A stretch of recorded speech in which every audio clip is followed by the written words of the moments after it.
হাসিনার থ্রেটকে ডরাই নাই, দেশে বসে আলাপ করছি। দেখুক না 5 আগস্টের আগে কি হয়েছে। 5 আগস্টের আগে বাংলাদেশে বৈশা কে কত কথা বলছে নিয়ে আসছে, আর আমারগুলি দেখেন ভাই, হাওয়ায় ভাইসা আসি নাই, জীবনে একবারই মরে মানুষ। উনি কত বড় জ্ঞানী, উনি বিরাট জ্ঞানী, আমি একটা মূর্খ। আমার সঙ্গে আলাপ করুক না বসে বসে, উনি কোন কোন পয়েন্টে আলাপ করেছে আমি আলাপ করি। উনি তো বিশাল জ্ঞানী, ওই জ্ঞান আমি স্পর্শ করতে চাই না, আমি আমার মতো করে আলাপ করবো, করুক না। খালি আমার 2-3 বার ওজন নষ্ট হবে ওনার কথা শোনার পর, এরই যা সমস্যা।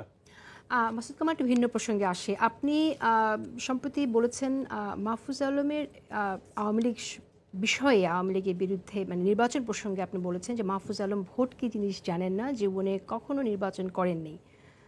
এবং পাল্টা প্রতিক্রিয়া জানিয়ে পিনাকি ভট্টাচার্য আওয়ামী লীগ অনলাইনে সিপাহসালার উচ্চারণটা ঠিক করি বলেন, আপনাকে আপনার মন্তব্য শুনতে চাই। দেখেন আসলে ওনার সম্পর্কে না, আপনি আসলে মানে আমি যেটা বুঝেছি সেটা আমি বলেছি। মানে মাহফুজ আলম একটা কথা বলেছিলেন যে কোনো অবস্থাতে আওয়ামী লীগ ইলেকশনে আসতে দেবেন না ওনারা। তো আমি তাকে এটাই বলেছিলাম যে আপনি সরকার, এটা যদি কোনো পলিটিক্যাল পার্টির লিডার বলতো আমি কিছু বলতাম না, যদি আরিফ সোহেল বলতো তাও আমি কিছু বলতাম না, কারণ সেটা পলিটিক্যাল আইডিওলজির কথা বলতেছে। কিন্তু মাহফুজ আলম তো সরকারের একজন উপদেষ্টা, উপদেষ্টা যখন কথা বলতে অথরিটি হয়ে যায়। তা আমি ওনাকে বলেছিলাম যে আপনি যে সরকারের একজন উপদেষ্টা হিসেবে বলছেন যে আপনি আওয়ামী লীগকে নির্বাচন করতে দেবেন না, এটা বলছেন কোন আইনের জোরে?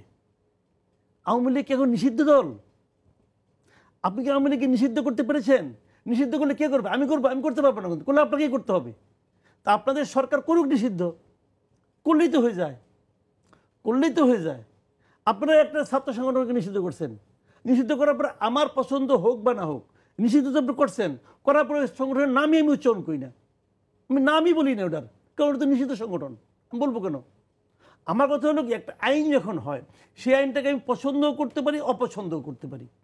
যদি অপছন্দও করি আমাকে কিন্তু আইনটা মানতে হবে যতক্ষণ পর্যন্ত আইনটা চেঞ্জ না হবে। তো আপনি তো এরকম কোনো নিষিদ্ধ করেন নাই।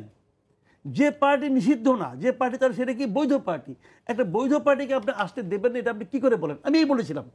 এইটা শুনে উনি ওই ভদ্রলোক, ওনারও আমি নাম নিতে চাই না, নাম নিয়ে আমার লাভ কি, কারণ উনি তো দেশে থাকেন না। তিনি তো নিষিদ্ধ না, না উনি তো দেশে থাকেন না, উনি দেশে থাকেন ভাই বিদেশ। শুনেন আমি একটা কথা বলি আপনাকে, ওই যে একটা কথা আছে গ্রামে যে গলির কুত্তা গলিতে কিন্তু বিরাট পাওয়ারফুল।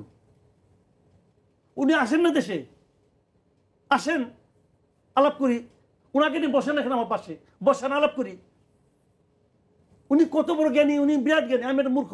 আমার সঙ্গে আলাপ করুক না বসে বসে, উনি কোন কোন পয়েন্টে আলাপ করেছে আমি আলাপ করি।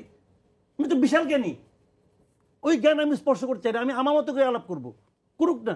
খালি আমার 2-3 বার ওজন নষ্ট হবে ওনার কথা শোনার পর, এরই যা সমস্যা, আর কিছু হবে না। ওনার কথা তো একটা ফ্যামিলির 2জন লোক বসে একসঙ্গে শুনতে পায় না, 2 ভাই বসে একসঙ্গে শুনতে পায় না। ওই চটি বই সব জায়গায় চলে, ওগুলো আমাকে বুঝায় না। উনি তো ওই ভাষায় আলাপ করে, ওনার সঙ্গে আমি কি আলাপ করবো? উনি পিস সাচ্ছে আর এনে কিছু মুরিদ বানাইছে, তো ওইগুলি বলে না আমার কি। আর আমার আজকে সে থ্রেড দেয়, অমুক করবে তমুক করবে, আর ওই লোকের থ্রেড, হাসিনার থ্রেডকে নিয়ে ডরাই নাই, হাসিনার থ্রেডকে ডরাই নাই, দেশে বসে আলাপ করছি। দেখুক না 5 আগস্টের আগে কি হয়েছে। 5 আগস্টের আগে বাংলাদেশে বৈশা কে কত কথা বলছে নিয়ে আসছে, আর আমারগুলি দেখেন ভাই, হাওয়ায় ভাইসা আসি নাই, জীবনে একবারই মরে মানুষ। আর ওই ভদ্রলোকের কথা শুনে আমি এই হব না, এগুলি বাদ দেন।